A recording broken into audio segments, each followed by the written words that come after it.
இங்கே கூடியிருக்கும் என் குடும்பத்தைச் சேர்ந்தவர்களே, என்னுடைய அன்பு சகோதரர்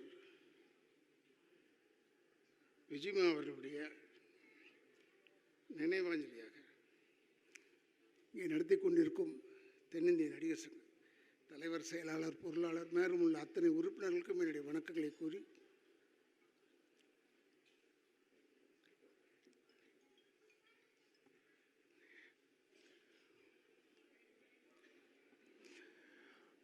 நானும்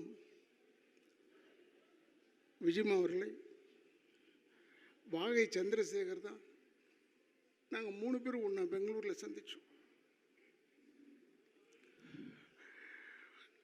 அப்பொழுது அவங்க தந்தையாருக்கும் குடும்பத்தில் யாரோ ஒருவருக்கு உடல்நிலை சரியில்லை என்றவுடன் வாகையார் அவர்களும் விஜிமா அவர்களும் சென்று விட்டார்கள். ஆனால் நான் மீண்டும் அடுத்த ஷூட்டிங்கில் சந்திப்போம்ப்பான்னு சொல்லிட்டு போயாச்சு. அப்போல்லாம் சார் தான் கூப்பிடுவோம். இப்போ நான் பீச்சில் போய் 4:30 மணிக்கு வாக் போவேன். அப்போ பார்த்தா ஒருத்தர் ஓடி வந்துக்கிட்டே இருப்பார். யாரா இதுன்னு ஒத்து பார்த்தா விஜி. என்ன விஜிமான சர்வசாதாரணமாக சொன்னாப்புல, இல்லைடா எனக்கு படம் இல்லை, அதனால் உடம்பு பார்த்துக்கணும்ல. இதை யார் படம் இல்லைன்னு எவனா சொல்லுவானா?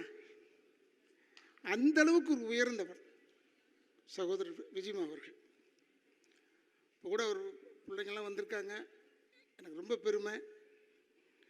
அந்த அம்மா இருந்து இவ்வளோ தூரம் நல்லா ஆர்கனைஸ் பண்ணாங்க, அதுவும் பெருமை தான். இதெல்லாம் ஒன்று நான் எதிர்பார்க்கவில்லை.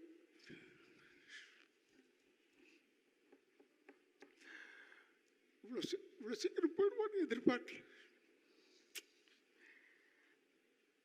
அதெல்லாம் போய் அவன் இருந்து முன்னின்று செய்ய வேண்டிய வேலை எங்களை செய்ய விட்டுட்டான் என்ற கவலை தான்.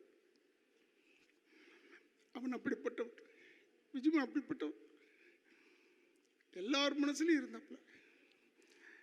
நடிகர் திலகம் சிவாஜி கணேசனுக்கும் விஜயகாந்துக்கும் என்ன சம்பந்தம்? ஆனால் கடைசி வரைக்கும் நின்றவன், கடைசி வரை நின்றவன், யாராலும் நிற்க முடியாது.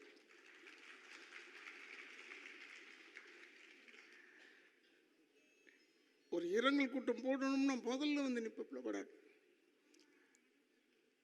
அவர் வந்து இந்த எல்லாருடைய சப்போர்ட்டை வச்சு சரத்குமார் போன்றவர்கள்லாம் எல்லாரும் சேர்ந்து தான் நாங்கள் உழைச்சோம் கொண்டோன்றதெல்லாம் கரெக்டு. இருந்தாலும் தலைமைன்னு ஒன்று தாங்கணும் பாருங்க, அதற்கு தகுதியானவன் விஜயகாந்த்.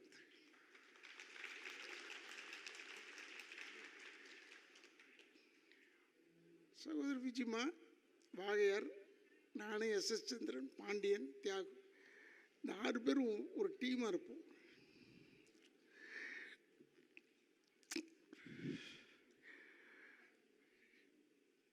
ஏதோ இருக்கிறவர்களை வைத்து சந்தோஷப்பட்டு கொள்ள வேண்டிய. நான்லாம் நினச்சது அப்படி தான், இவன் இருக்கா நம்ம பார்த்துக்குவான். அதனால தான் தியாகு எழும்போது கூட இப்போ நான் யார்கிட்டடா போவேன் கேட்பேன்னு சொன்னான்.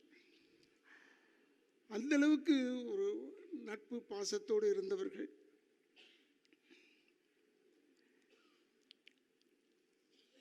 அவனுடைய ரோகிணி லாட்ஜில் இருக்கும்போது ஒரு சிலர் விஜிமாவுடைய போக்கு பிடிக்காமல் எதிரிகள் கல்லெல்லாம் எடுத்து வீசி பெரிய தகராறு பண்ணாங்க.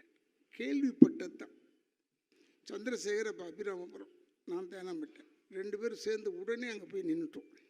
விஜிமா ரூமுக்கு வெளியே ரவுண்டா அடித்தவன் அப்படி தான் எடுத்த உடனே கேள்வியை.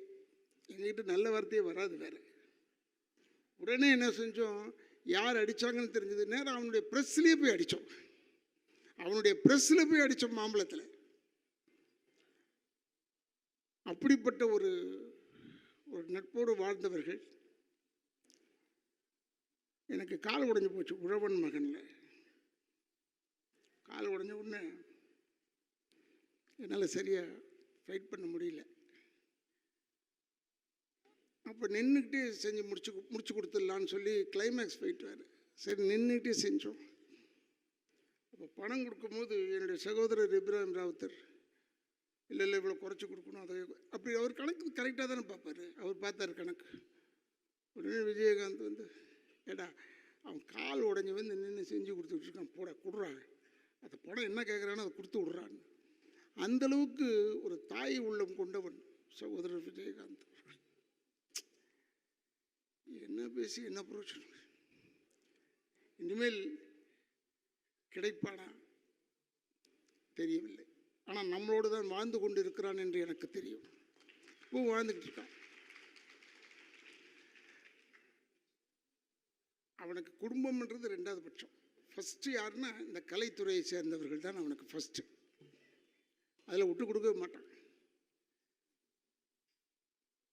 எனக்கு உடல்நிலை சரியில்லை, அப்போ நான் வாடகை வீட்டுக்கு போயிட்டேன்.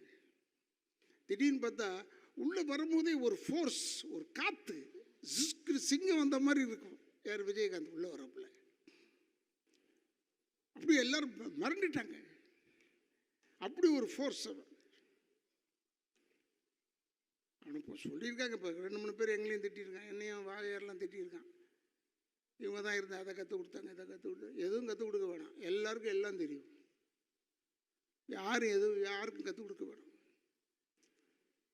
ஒன்றே ஒன்று, சகோதரர் விஜயகாந்த் உடைய பெருந்தன்மை இதே உழவன் மகனில் அவங்க அப்பாவை அவர் கொண்டுட்டாருன்னு பழி போட்டுருவாங்க. அதுக்கு அழுது நடிக்க வேண்டும். அதை வந்து என்னெல்லாம் ஓரங்கட்டி போய் கூப்பிட்டு போய் இப்படி செய்யலாமடா அப்படி செய்யலாமடா அப்படின்னு ஒரு சின்ன டிஸ்கஷன் வச்ச ஒரு ஹீரோ ஒரே ஆள் யாருன்னா விஜயகாந்த். வேறு யாருமே கிடையாது. நாங்கள் கிண்டல் பண்ணுவோம், சந்தோஷமாக இருப்போம், அது வேறு விஷயம். இருந்தாலும் அவனுடைய இந்த நினைவாஞ்சலியில் நான் கலந்து கொண்டு பேசுகிறேன் என்று என்னால் நம்ப முடியவில்லை. இருந்தாலும் அதை எடுத்து நடத்தி கொண்டிருக்கும் தென்னிந்திய நடிகர் சங்கத்துக்கு என் குடும்பத்தின் சார்பாக என்னுடைய வணக்கங்களை கூறி விடைபெறுகிறேன். அந்த ஆத்மா சாந்தி அடைய வேண்டும். Pre-book the Galaxy S24 series and avail benefits up to ₹26